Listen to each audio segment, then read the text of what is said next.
Assalamualaikum warahmatullahi wabarakatuh. Salam sejahtera untuk kita semua. Baik bahasaku, maju negeriku. Saudara mahasiswa yang cendekia dan penutur bahasa Indonesia yang saya hormati, pada kesempatan ini kita membahas topik yang sangat menarik, yaitu definisi logis dan definisi ensiklopedis. Definisi adalah sebuah penjelasan tentang makna suatu tanda bahasa. Pendefinisian adalah seluk-beluk perumusan definisi. Saudara mahasiswa dan penutur bahasa Indonesia yang saya cintai, berdasarkan tingkat keluasan penjelasan, definisi dapat dikelompokkan menjadi 5, yaitu definisi sinonimis, definisi formal, definisi operasional, definisi logis, dan definisi ensiklopedis. Definisi yang paling sederhana penjelasannya adalah definisi sinonimis, yang hanya memberikan sinonim untuk menjelaskan suatu makna kata tertentu. Tetapi jika seorang tidak paham ketika diberikan penjelasan dengan definisi sinonimis, maka orang tersebut bisa ditolong dengan definisi formal, atau bisa diberikan penjelasan dengan definisi formal. Tetapi jika orang itu belum juga paham ketika diberikan penjelasan dengan definisi formal, maka orang itu dapat kita berikan penjelasan lebih luas lagi dengan definisi operasional. Jika orang tersebut diberikan definisi operasional belum juga paham, maka bisa diberikan definisi yang lebih luas lagi, yaitu definisi logis. Namun demikian, apabila orang itu sudah diberikan definisi logis tetapi belum juga paham, maka orang itu bisa diberikan definisi yang paling lengkap, yaitu definisi ensiklopedis. Kali lagi pada kesempatan ini kita memfokuskan pada definisi logis dan definisi ensiklopedis. Definisi logis dan cirinya. Definisi logis ditulis dalam bentuk paragraf. Bentuk paragraf itulah ciri fisik dari definisi logis. Definisi logis berisi sejumlah informasi yang diungkap dalam sejumlah kalimat yang berdasar pada satu topik tertentu. Ciri yang ketiga adalah definisi logis lazim digunakan untuk menjelaskan konsep dalam sebuah tulisan, misalnya dalam buku, atau digunakan untuk menjelaskan konsep dalam sebuah penelitian. Contoh definisi logis, dia secara fisik berbentuk sebuah paragraf, terdiri atas jumlah kalimat yang maknanya saling berhubungan dan membentuk sebuah pengertian. Inilah contoh definisi logis.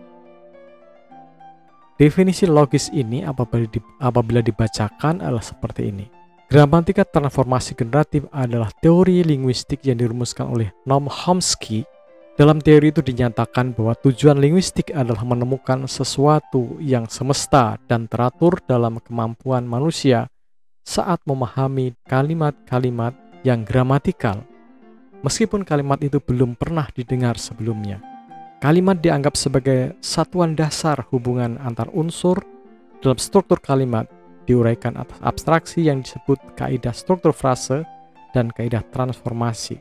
Dikutip dari Krida Laksana 1993. Nah, itulah contoh definisi logis. Definisi yang berbentuk sebuah paragraf yang terdiri atas sejumlah kalimat yang saling berhubungan maknanya sehingga membentuk sebuah pengertian. Definisi logis ini biasanya digunakan untuk menjelaskan konsep dalam buku atau referensi. Nah, berikutnya kita bahas definisi yang paling lengkap, yaitu definisi ensiklopedis. Apakah definisi ensiklopedis itu? Definisi ensiklopedis adalah rumusan pengertian dari sebuah kata atau istilah dengan sejumlah paragraf yang saling berhubungan maknanya sehingga membentuk sebuah esai. Nah, disinilah letak perbedaan antara definisi ensiklopedis dan definisi logis.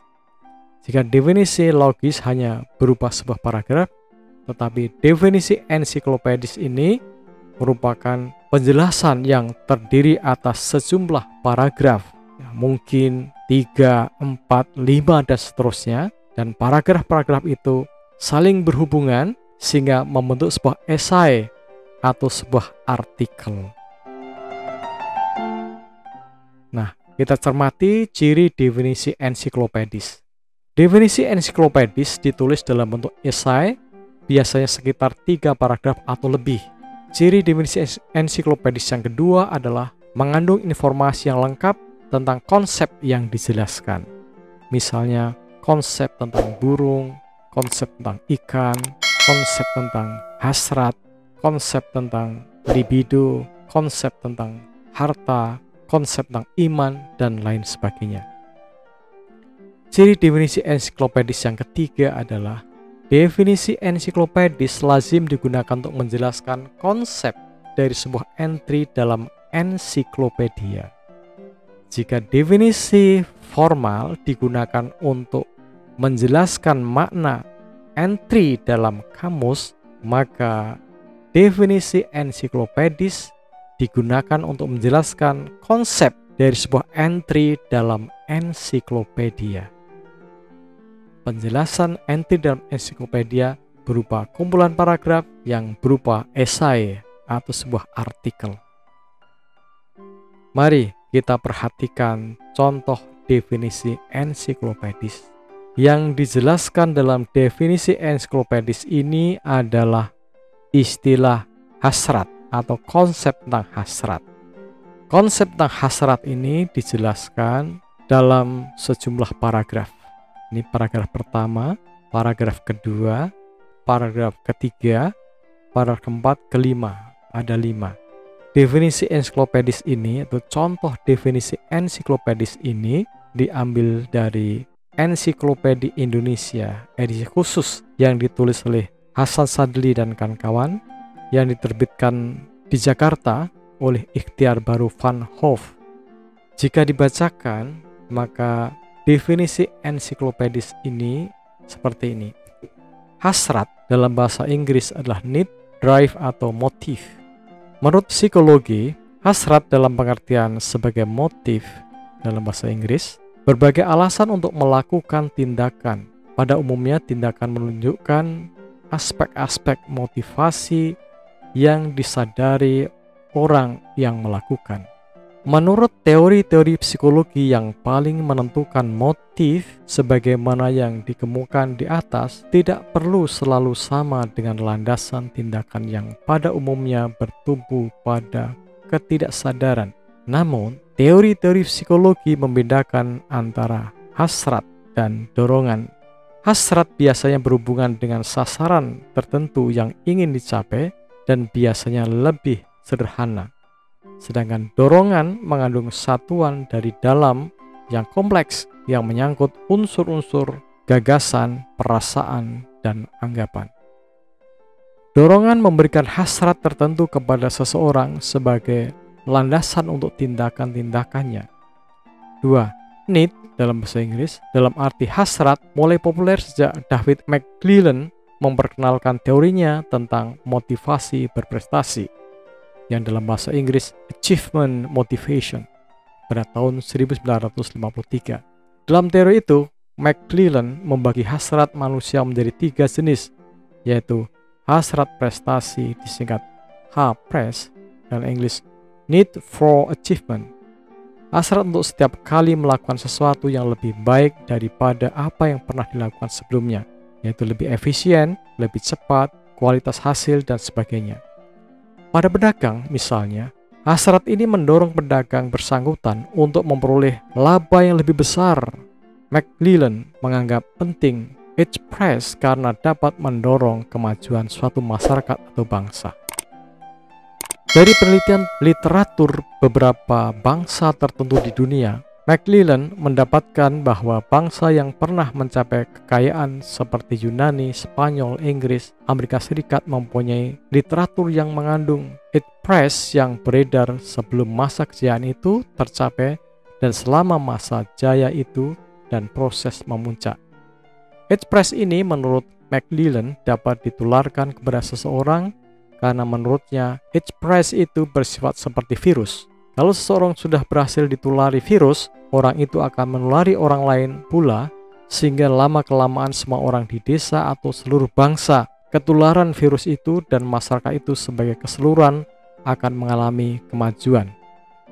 Untuk menanamkan virus H-Price atau motivasi berprestasi kepada orang-orang yang diharapkan menjadi perantara dalam proses penularan kepada orang lain, McLellan mengembangkan suatu teknik latihan tertentu yang disebut dengan latihan motivasi prestasi, disingkat LMP, dalam bahasa Inggris Achievement Motivation Training atau EMT.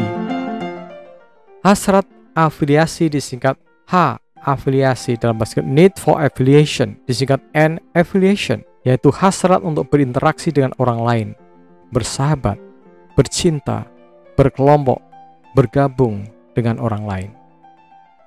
C atau yang ketiga adalah hasrat kuasa, disingkat H, kuasa, dalam bahasa Inggris Needs for Power, disingkat H, power, hasrat untuk mengatur orang lain, untuk dipandang lebih tinggi dari orang lain, dikutip dari Sadili tahun 1992 halaman 1266 dan 1267, dari Ensiklopedia Indonesia edisi khusus pada tahun 1992 di Jakarta oleh penerbit Ikhtiar Baru Van Hove. Silakan saudara mahasiswa dan penutur bahasa Indonesia dicari 3 contoh definisi ensiklopedis dalam ensiklopedia yang berbeda yang ada di perpustakaan Anda atau di sekitar Anda. Semoga dengan membaca berbagai entry ensiklopedia, maka definisi ensiklopedia ini dapat dipahami dengan lebih jelas dan lebih mantap. Diinformasikan bahwa rujukan dan daftar pustaka dalam definisi ensiklopedis penting. Karena itu kutipan dan rujukan dapat dimasukkan dalam definisi ensiklopedis. Jika definisi ensiklopedis menggunakan kutipan atau rujukan, atau menggunakan keduanya, cara penulisan kutipan dan rujukan adalah mengikuti tata tulis yang lazim. Referensi yang menjadi sumber kutipan dan rujukan dituliskan dalam daftar pustaka yang terletak di akhir setiap definisi ensiklopedis yang bersangkutan. Demikianlah penjelasan tentang definisi logis dan definisi ensiklopedis. Semoga bermanfaat. Baik bahasaku, maju negeriku. Assalamualaikum warahmatullahi wabarakatuh. Salam sejahtera untuk kita semua.